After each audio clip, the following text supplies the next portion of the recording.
We did a poll at the end of last year, and we asked people, how important do you think it is to reduce the influence of money in politics? 96% of Americans said it was important to reduce the influence of money in politics.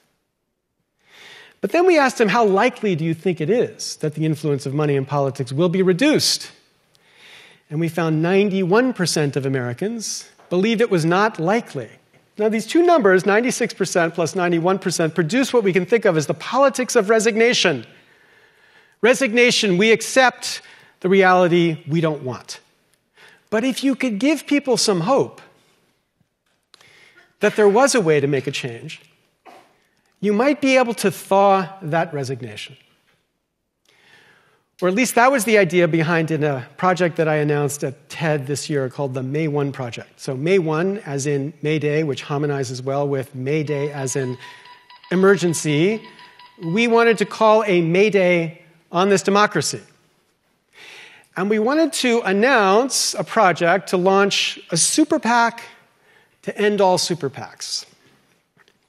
For the last year, we've asked some consultants to calculate how much would it take to win a Congress in 2016 that would have the power, that would have the effect of passing fundamental reform. How much would that be? And then we would kickstart, both from the bottom up and then the top down, enough to run that campaign so that by Election Day in 2016, we would get the majorities in the House as necessary to pass fundamental reform, the first step to reducing the influence of money in politics.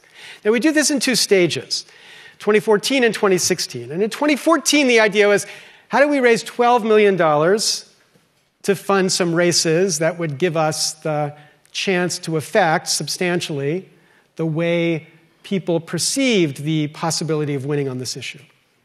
We said we would do this first by raising $1 million in 30 days. Kickstart $1 million in 30 days. And if we did that, we would get that matched. And then we would kickstart $5 million in 30 days. And if we did that, we would get that matched. And then we'd use that to win in 5 districts and set this foundation for 2016. And in 2016, we'd have to spend a god-awful amount of money. We're not sure what that number is yet, but it's a really big amount of money to win. Now, you look at this and say, wait. You're using big money to end big money? And I get it. It's kind of ironic, right? But as Lincoln used to say, we had to be resolved, and this is our resolve, to find a way to build this government of, by, and for the people, not for the inks, a government dependent on the people alone, and that's what we aimed for. On May 1st, we launched this experiment, this crazy idea of kickstarting $1 million in 30 days. In the first day and a half, we had raised more than $300,000. Then the servers melted. We will today cross the $1 million line with 2 weeks left on that initial goal. Now, this is the people caring, pundits. This is the people caring. More than 10,000 people have signed up for this. Average contribution is $87. 10,000 people who are fed up with the way this system functions and are willing to step up to do something about it. I get it when I talk about this. People say to me, it can't really be this bad. You're being Cassandra-esque.